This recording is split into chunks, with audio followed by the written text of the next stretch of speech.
স্বামী বাড়িতে না থাকায় শ্বশুর আমাকে একা পেয়ে যেভাবে আমার সাথে কাজ করল। বন্ধুরা, গল্পটি আপনারা সম্পূর্ণ শুনলে আপনাদের মেশিন দিয়ে পানি চলে আসবে। আপনারা হাতের কাজ করতে বাধ্য হবেন।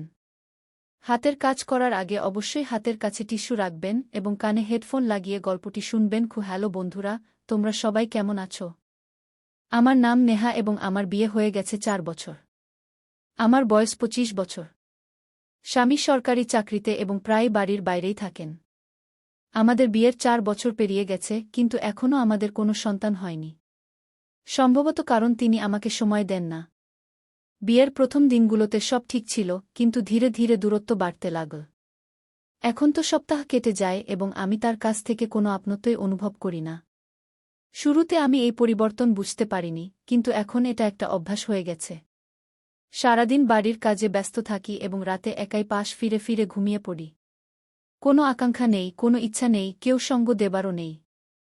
কিন্তু এখন এই শূন্যতা আমার ভেতর পর্যন্ত ছড়িয়ে পড়েছে। শ্বশুরজি সবসময় শান্ত স্বভাবের ছিলেন।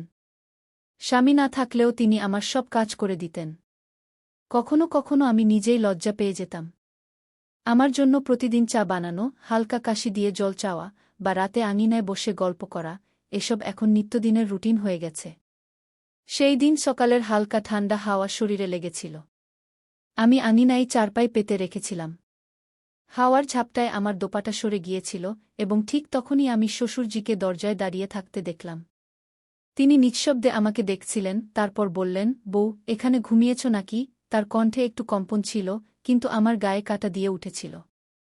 আমি নিজেকে সামলে বললাম, বাবুজি, ভেতরে খুব গরম লাগছিল, তাই এখানে চলে এসেছি। তিনি হেসে বললেন, হাওয়া তো সত্যিই ভালো বয়।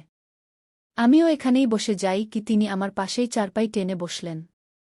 তার বসার পর আমি আরও অস্বস্তি বোধ করলাম। এই অদ্ভুত অস্থিরতা কি ছিল? কেন তার উপস্থিতিতে আমার ভেতর এক অদ্ভুত গরম ছড়িয়ে পড়ছিল? তার দৃষ্টি অনুভব করতে থাকলাম। আমি চোখ নিচু করলাম, কিন্তু এবার ইচ্ছা করেও উঠতে পারলাম না। তিনি ধীরে ধীরে জিজ্ঞাসা করলেন, বউ, ঠান্ডা লাগছে না তো? আমি মাথা নিচু করে বললাম, না, আমি ঠিক আছি। তিনি হালকা হেসে বললেন, নিজের যত্ন নিয়েও। তার কথায় এক অদ্ভুত আপনত্ব ছিল। কিছুক্ষণের জন্য নীরবতা নেমে এল। হাওয়া হালকা ঠান্ডা হয়ে গিয়েছিল এবং আমি আমার শাড়ি ঠিক করতে লাগলাম। হঠাৎ হাওয়ার এক তীব্র ঝাপটা এল এবং আমার চুল ছড়িয়ে গেল। আমি যেমনই তা গোছাতে হাত বাড়ালাম, তার হাত আর আমার হাত লেগে গেল। আমি ভয়ে হাত পিছিয়ে নিলাম, কিন্তু তিনি সরে যাওয়ার বদলে আমার চোখের দিকে তাকিয়ে রইলেন। সেই মুহূর্তে সময় যেন থেমে গিয়েছিল। তার স্পর্শে হৃদয় আরও দ্রুত স্পন্দিত হচ্ছিল। আমি জানি না কেন, কিন্তু আমি তার দৃষ্টি এড়াতে পারছিলাম না। কোথাও যেন আমিও তার কাছাকাছি আসতে চাইছিলাম। তারপর শ্বশুরজি উঠে চলে গেলেন। রাত হয়ে গিয়েছিল, কিন্তু আমি বিছানায় শুয়েও ঘুমাতে পারছিলাম না। পাশ ফিরে ফিরে শুধু সেই মুহূর্তই মনে পড়ছিল, শ্বশুরজির আমার পাশে বসা, তার গভীর চোখে আমার মধ্যে কিছু খোঁজা, তার স্বর, তার ভঙ্গি আর তার স্পর্শ। আমি মাথা নাড়লাম, না, আমার এমনটা ভাবা উচিত নয়। কিন্তু কি করব? যখনই চোখ বন্ধ করি, সেই মুহূর্তগুলোই সামনে ভেসে ওঠে। হৃদয়ের কোনো কোণে এক অদ্ভুত অনুভূতি জন্ম নিচ্ছিল। সকালে উঠে দেখলাম শ্বশুরজি আগে থেকেই আঙিনায় দাঁড়িয়ে আছেন। তার মুখে সেই গভীর হাসি ছিল। আমি চোখ নিচু করলাম এবং দ্রুত রান্নাঘরে চলে গেলাম। চা বানানোর সময় নিজের সঙ্গে যেন লড়াই করছিলাম, এসব ভুল, আমি কেন তার সম্পর্কে এমন ভাবছি। চায়ের ট্রে নিয়ে যখন তার কাছে পৌঁছলাম, তিনি আগের মতোই মুখে। 4 বছর ধরে মনে যে খালি ভাবটা আমি উপেক্ষা করে আসছিলাম, তা কি এখন পূরণ হতে শুরু করেছে? শ্বশুর মশাই আমাকে কখনো ভুল দৃষ্টিতে দেখেননি, কিন্তু আজ প্রথমবার মনে হলো আমি একা নই, কান্না করছি। কেউ একজন আছেন যে আমাকে বোঝে, আমার দিকে তাকায়, আমার ক্লান্তি অনুভব করে, আমার নীরবতার মধ্যে লুকানো শব্দগুলো শোনে। কিন্তু এটা কি ঠিক? আমি কি এমন কোনো পথে হাঁটছি যেখান থেকে ফিরে আসা কঠিন হবে? কিছুক্ষণ পর আমি রান্নাঘরে যেতে যেতেই তার কণ্ঠ শোনা গেল, বউ, সন্ধ্যায় মাঠে যাবে? আমি থমকে গেলাম। অজান্তেই আমার ঠোঁটে হালকা হাসি ফুটে উঠল। দেখে নে বাবুজি, বলেই আমি তাড়াতাড়ি রান্নাঘরে চলে গেলাম। তখনও আমার হৃদয় দ্রুত স্পন্দিত হচ্ছিল। এই অনুভূতিটাকে কি নাম দেব জানি না। যা ঘটছে তা কি ভুল? কিন্তু সত্যি বলতে, এখন এই অনুভূতিগুলো থেকে পালাতে ইচ্ছে করছিল না। সকাল থেকেই মনে অদ্ভুত অস্থিরতা কাজ করছিল। বারবার মনে হচ্ছিল আজ আমি শ্বশুর মশাইয়ের সাথে মাঠে যাচ্ছি। নিজেকে অনেক বোঝানোর চেষ্টা করেছি যে এটা একটা সাধারণ দিনের মতোই হবে, কিন্তু সত্যি বলতে আজকের দিনটা সাধারণ ছিল না। আজ প্রথমবার নিজেকে মিথ্যা বলতে পারছিলাম না। শাড়ি ঠিক করতে গিয়ে আয়নায় নিজেকে দেখলাম। কি খুব বেশি প্রস্তুতি নেওয়া উচিত? এই ভাবতেই নিজেকে ধমক দিলাম, কি করছো নেহা, এটা তো শুধু মাঠে যাওয়া, আর কিছু না। কিন্তু হৃদয়ের কি করব? আজ প্রথমবার শ্বশুর মশাইয়ের সাথে সময় কাটানোর সুযোগ পেয়েছি। বাইরে বেরোতেই দেখি শ্বশুর মশাই ইতিমধ্যে গরুর গাড়ির পাশে দাঁড়িয়ে আছেন। তার চোখে সেই গভীরতা ছিল যা আমাকে অস্থির করে দেয়। তিনি হালকা হাসলেন এবং বললেন, আসো বউ, বসো। আমি একটু দ্বিধা করলাম, কিন্তু ধীরে ধীরে গাড়িতে উঠে বসলাম। শাড়ি সামলাতে একটু কষ্ট হচ্ছিল, তখনই শ্বশুর মশাই হাত বাড়িয়ে দিলেন। তার হাত আমার হাত স্পর্শ করতেই একটা হালকা কাঁপুনি সারা শরীরে ছড়িয়ে গেল। আমি ধীরে বললাম, ধন্যবাদ বাবুজি। তিনি হেসে বললেন, তোমার এত দ্বিধা করার দরকার নেই বউ, আমরা তো নিজের মানুষকে নিজের মানুষ। এই শব্দগুলো মনে গুঞ্জরিত হতে লাগল। আমরা কি সত্যিই শুধু নিজের মানুষ? মাঠে পৌঁছতেই হালকা রোদ ছিল, চারদিকে সবুজের সমারোহ। গরুর গাড়ি থেকে নামতেই আমার পায়েলের মৃদু শব্দ মাঠে গুঞ্জরিত হয়ে উঠল। শ্বশুর মশাই বললেন, বউ, ওই কোণে বসো, আমি পানি নিয়ে আসছি। আমি ধীরে বললাম, জি বাবুজি, এবং একটা গাছের নিচে গিয়ে দাঁড়ালাম। হালকা বাতাস আমার গাল ছুঁয়ে যাচ্ছিল, আর আমি নিজেকে আঁচল দিয়ে হাওয়া করছিলাম। কিছুক্ষণ পর শ্বশুর মশাই পানি নিয়ে এলেন। তার কপালে ঘামের কয়েক ফোঁটা ঝিলমিল করছিল। তিনি কলসি থেকে পানি খেলেন এবং বাকিটা আমার দিকে বাড়িয়ে বললেন, তুমিও খাও বউ, রোদ বেশ জোরালো। আমি ধীরে কলসি ধরলাম, কিন্তু তার হাতের হালকা চাপ অনুভব করলাম। তার আঙুলগুলো আমার হাতে স্থির হয়ে গেল। পানি খেতেই মনে হলো আমার ঠোঁট যেন তার স্পর্শেই ভিজে গেছে। আমি নিচু করে নজর ফিরিয়ে নিলাম। শ্বশুর মশাই গম্ভীর কণ্ঠে বললেন, বউ, তুমি এই মাঠে খুব সুন্দর লাগছ। আমার হৃদয় দ্রুত স্পন্দিত হতে লাগল। আমি নজর ফিরিয়ে বললাম, এমন কেন বলছেন বাবুজি? তিনি হালকা হেসে বললেন, যা সত্য তাই বলছি। কখনো কখনো সত্য কথাও বলতে হয়। আমি আতঙ্কে ওড়না টেনে কাঁধে আরও শক্ত করে জড়িয়ে নিলাম। কিন্তু নিজেকে এই বিশ্বাস দিতে পারছিলাম না যে যা অনুভব করছি তা ভুল। ঠিক তখনই একটা হাওয়া এসে আমার শাড়ি একটু সরিয়ে দিল। আমি তাড়াতাড়ি শাড়ি ঠিক করতে হাত বাড়ালাম, কিন্তু শ্বশুর মশাইও তার হাত বাড়ালেন, সম্ভবত সাহায্য করার জন্য। আমাদের আঙুল আবারও স্পর্শ করল। একটা হালকা শিহরণ আমার সারা শরীরে ছড়িয়ে গেল।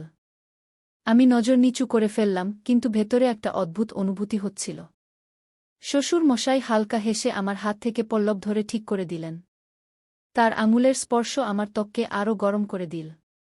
আমি দ্রুত হৃদয় নিয়ে বললাম, বাবুজি, আমি দেখে নিই সব ঠিকমতো হয়েছে কিনা। তিনি হালকা করে আমার দিকে তাকালেন এবং গভীর কণ্ঠে বললেন, বউ, তোমার এত অস্থিরতা কেন হচ্ছে? আমি হতভম্ব হয়ে মাথা নিচু করে ফেললাম। কিছু বলতে চাইলাম, কিন্তু ঠোঁট শুকিয়ে গিয়েছিল। সত্য বলার সাহস ছিল না, আবার লুকানোর শক্তিও ছিল না। দিন যত যাচ্ছিল, শ্বশুর মশাইয়ের পাশে থাকা সত্ত্বেও নিজেকে তার কাছাকাছি অনুভব করছিলাম। তার সংস্পর্শ, তার কথা, তার হালকা স্পর্শ, সবকিছু আমাকে ধীরে ধীরে তার দিকে টানছিল। সন্ধ্যা পর্যন্ত আমার ভেতরে একটা অদ্ভুত অস্থিরতা কাজ করছিল। এটা কি শুধুই একজন বউয়ের শ্বশুরের প্রতি শ্রদ্ধা, নাকি আমার ভেতরে একটা নতুন আকাঙ্ক্ষা জেগে উঠছে? সন্ধ্যা হয়ে গিয়েছিল, মাঠে সূর্য ডুবে যাচ্ছিল। হালকা বাতাস বইছিল, কিন্তু আমার ভেতরে একটা অদ্ভুত উত্তাপ ছিল। শ্বশুর মশাইয়ের স্পর্শ, তার দৃষ্টির গভীরতা, তার কথাগুলো সব মনে কোথাও আটকে গিয়েছিল। বলগাড়ি তৈরি ছিল এবং আমি শাড়ি ঠিক করতে করতে তার কাছে পৌঁছলাম। উঠতে কষ্ট হচ্ছিল, তখনই শ্বশুরজি হাত বাড়িয়ে দিলেন, আয় বউ, আমি সাহায্য করে দিই। তার আওয়াজ ধীর ছিল, কিন্তু তাতে এমন কিছু ছিল যা হৃদয়ের ধড়ফড়ানি বাড়িয়ে দিল। আমি একটু দ্বিধা করে আমার হাত এগিয়ে দিলাম। তার শক্ত আঙুলগুলো যখন আমার নাজুক হাতটা ধরে ফেল, এক অদ্ভুত গরম অনুভূতি আমার শিরায় ছুটে গেল। আমি তাড়াতাড়ি বলগাড়িতে বসে বললাম, ধন্যবাদ বাবুজি। শ্বশুরজি একটু হেসে আমার দিকে তাকিয়ে বললেন, তুমি খুব তাড়াতাড়ি ঘাবড়ে যাও বউ। আমি নজর নামিয়ে নিলাম। তিনি কি আমার মনের হালচাল পড়ে ফেলেছিলেন? রাস্তা নির্জন ছিল, দূরে দূরে কেউ ছিল না। বলগাড়ি ধীরে ধীরে দুলতে দুলতে চলছিল। আমি এক পাশে বসেছিলাম, শ্বশুরজি অন্য পাশে। রাতের হালকা ঠান্ডায় বাতাস আমার গাল ছুঁয়ে যাচ্ছিল, কিন্তু আমার শরীর অন্য কোনো কারণে গরম ছিল। শ্বশুরজির উপস্থিতি, তার দৃষ্টির তাপ, কিছুক্ষণ পর বলগাড়ি একটু ঝাঁকি দিয়ে থেমে গেল। আমি একটু হেলে পড়লাম, আর শ্বশুরজির হাত হঠাৎ আমার কোমরে এসে লাগল। সাবধানে বউ, তিনি ঘাবড়ে গিয়ে বললেন। কিন্তু আমার হৃদয় ইতিমধ্যেই দ্রুত স্পন্দিত হচ্ছিল। তার হাত আমার কোমরে কিছুক্ষণ লেগে থাকল। আমি নজর নামিয়ে নিলাম, কিন্তু আমার শ্বাস দ্রুত হয়ে গিয়েছিল। তিনি ধীরে হাত সরিয়ে নিয়ে গভীর আওয়াজে বললেন, তুমি খুব মাসুম বউ। আমার আঙুলগুলো আমার শাড়ির আঁচল শক্ত করে ধরে ফেলেছিল। আমি কি এখন নিজেকে আর সামলাতে পারছিলাম না? যখন আমরা বাড়ি পৌঁছলাম তখন অন্ধকার হয়ে গিয়েছিল। শ্বশুরজি বলগাড়ি থেকে নেমে আমার দিকে এগিয়ে এলেন। আয় বউ, বিশ্রাম নে, খুব ক্লান্ত হয়ে গেছিস। আমি মাথা নিচু করে ধীরে বললাম, জি বাবুজি। কিন্তু যখন আমি ভিতরে যেতে লাগলাম, আবার একবার তার হাত আমার আঁচলটা হালকা করে ধরে ফেল। আমার পা সেখানেই থেমে গেল, হৃদয় জোরে ধড়ফড় করতে লাগল। বউ, তার আওয়াজ ধীর ছিল, কিন্তু তাতে এমন কিছু ছিল যা ভিতর পর্যন্ত অনুভূত হচ্ছিল। আমি ধীরে মাথা ঘুরালাম, আমাদের চোখে চোখ পড়ল, আর এবার আমি নজর নামালাম না। কিছু ছিল যা অসম্পূর্ণ থেকে গিয়েছিল, কিছু ছিল যা এখন খুলে বলার অপেক্ষায় ছিল।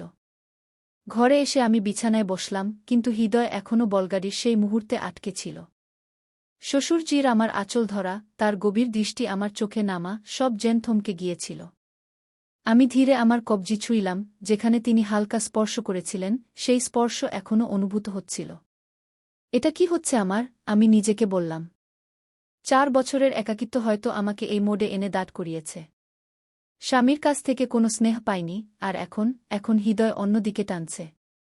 আমি পাশ ফিরে শুয়ে পড়লাম, চোখ বন্ধ করার চেষ্টা করলাম, কিন্তু মাথায় শ্বশুরজির মুখ ঘুরতে লাগল, তার সেই হালকা হাসি, তার কথায় লুকানো অনুভূতি, আর তার আমার কাছাকাছি আসা। ঠিক তখন দরজায় হালকা কড়া নাড়ল। বউ, ঘুমিয়েছিস? শ্বশুরজির আওয়াজ ছিল। আমি ঘাবড়ে গেলাম, কিন্তু নিজেকে সামলে উঠে দরজা খুললাম। সামনে সেই চোখ, সেই গভীরতা। বাবুজি, এত রাতে? আমি ধীর স্বরে বললাম। তিনি হালকা আওয়াজে বললেন, ঘুম আসছে না?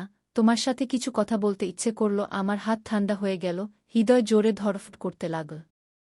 জি বলুন, আমি নিজেকে সামলে বললাম। শ্বশুরজি কিছুক্ষণ চুপ থেকে ধীরে বললেন, বউ, তার আওয়াজে গাম্ভীর্য ছিল, তুমি খুব একা, তাই না? আমি ধীরে মাথা নিচু করলাম। এতদিন যা অনুভব করছিলাম তা এখন লুকানোর কোনো মানে ছিল না। তিনি বললেন, আমি জানতাম, কিন্তু আমি দেখতে চেয়েছিলাম তুমি সত্যিই কতটা অসহায়। আমি চমকে তার দিকে তাকালাম। তাহলে এসব একটা পরীক্ষা ছিল?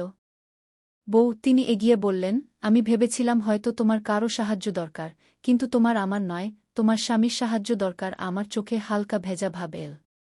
সত্যি তো এটাই ছিল যা আমি নিজের কাছ থেকেও লুকিয়ে রেখেছিলাম। তোমার জায়গা আমার কাছে নেই বউ, শ্বশুরজি স্নেহে বললেন, তোমার জায়গা আমার ছেলের কাছে। আর এখন আমি তাকে বলব সে কত বড় অন্যায় করেছে তোমার সাথে। পরের সকালে শ্বশুরজি তার ছেলেকে ডাকলেন। যখন সে গ্রামে ফিরল, শ্বশুরজি তাকে পাশে বসিয়ে গম্ভীর স্বরে বললেন, বেটা, তুমি কি কখনো ভেবেছ তোমার স্ত্রী কেমন করে দিন কাটাচ্ছে? স্বামী চমকে আমার দিকে তাকাল। মানে কি বাবুজি? শ্বশুরজি বললেন, সে 4 বছর ধরে তোমার অপেক্ষায় বসে আছে। কিন্তু তোমার তো শুধু চাকরি নিয়ে মাথা। বিয়ের মানে শুধু নামের সম্পর্ক নয়। স্বামী মাথা নিচু করল, হয়তো প্রথমবার তার ভুলের অনুভূতি হচ্ছিল। তুমি যদি এখনও তোমার স্ত্রীর পাশে না দাঁড়াও, একদিন সে সত্যিই একা হয়ে যাবে, শ্বশুরজি বললেন। এখন সিদ্ধান্ত তোমার হাতে, হয় তোমার সম্পর্কটা বাঁচাও, নয়তো তারপর তাকে এভাবেই কষ্টে ছেড়ে দাও। স্বামী কিছুক্ষণ ভাবলেন, তারপর আমার দিকে তাকালেন। আমার মুখে আশা ছিল, কিন্তু ভয়ও ছিল। তারপর তিনি শ্বশুরের পা ছুঁয়ে বললেন, বাবুজি, আপনি ঠিক বলেছেন। আমি এখন থেকে চাকরি ছেড়ে দেব এবং আমার স্ত্রীর সাথে থাকব, ক্ষেত সামলাব। কিন্তু এখন তাকে একা ছাড়ব না গিয়ে।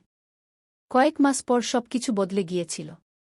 স্বামী চাকরি ছেড়ে দিয়েছিলেন এবং পুরো সময় বাড়িও খেতে দিতে শুরু করেছিলেন। এখন তিনি আমার সাথে ছিলেন, আমার হাত ধরার জন্য, আমার সুখ দুঃখের সাথী হওয়ার জন্য। ধীরে ধীরে আমিও বদলাতে শুরু করলাম। এখন আমি একা ছিলাম না, এখন আমার দুনিয়া পূর্ণ হয়ে গিয়েছিল। কয়েক বছর পর আমাদের গোদও ভরে গেল। 1 নয়, 2 ছেলের সাথে আমাদের পরিবার সম্পূর্ণ হয়ে গেল। শ্বশুরজি আমাদের দেখে হাসতেন। তিনি শুধু একজন শ্বশুরের নয়, একজন বাবারও দায়িত্ব পালন করেছিলেন। তিনি আমার একাকিত্বকে চিনতে পেরেছিলেন, কিন্তু আমাকে ভুল পথে যেতে থেকেও বাঁচিয়েছিলেন। আজ যখন আমি পিছনে ফিরে তাকাই, তখন অনুভব করি যে একজন শ্বশুর যদি চান, তাহলে তিনি তার বউয়ের জীবন সাজিয়ে দিতে পারেন। এই গল্পটি একজন ভালো শ্বশুরের উদাহরণ, যিনি তার বউয়ের অনুভূতিকে বুঝেছিলেন এবং তাকে সঠিক পথ দেখিয়েছিলেন। বন্ধুরা, এই গল্প থেকে আমরা একটি বড় শিক্ষা পাই। একজন স্ত্রীর শুধু স্বামীর নামের প্রয়োজন হয় না, বরং তার সাথে তার ভালোবাসা এবং সময়ের প্রয়োজন হয়। যখন একজন মহিলা বিয়ে করে, তখন সে এই আশা করে না যে তার স্বামী তাকে দামি উপহার দেবে বা উচ্চ মহলে রাখবে। সে শুধু চায় যে তার স্বামী তাকে বুঝবে, তাকে সময় দেবে এবং তাকে অনুভব করাবে যে সে একা নয়। কিন্তু যখন স্বামী তার স্ত্রীকে অবহেলা করতে শুরু করে, তাকে একা ছেড়ে দেয়, তখন সে ভালোবাসা এবং আপনাত্ব অন্য কোথাও খুঁজতে শুরু করে। অনেক সময় এমন হয় যে তাকে অন্য কেউ বুঝতে পারে, অন্য কেউ যে তার একাকিত্ব ভাগ করে নেয়। এবং এটাই সেই মুহূর্ত যখন সম্পর্ক ভেঙে পড়তে শুরু করে। তাই সব স্বামীদের কাছে আমার একটি অনুরোধ, আপনারা আপনার স্ত্রীকে শুধু স্ত্রী হিসেবে না ভেবে তাকে আপনার জীবনসাথী মনে করুন। তাকে সময় দিন, তার অনুভূতিকে বুঝুন এবং সবচেয়ে গুরুত্বপূর্ণ, তাকে সেই ভালোবাসা দিন যা তাকে শুধু আপনার কাছ থেকে পাওয়া উচিত। 2.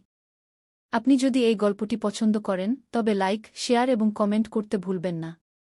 আপনি যদি এমন আরও গল্প পড়তে চান, তবে আমাদের পেজ সাবস্ক্রাইব করুন এবং নোটিফিকেশন অন করে রাখুন। মনে রাখবেন, সম্পর্ক ভালোবাসা দিয়েই চলে এবং যেখানে ভালোবাসা নেই সেখানে খালি থেকে যায়। ধন্যবাদ।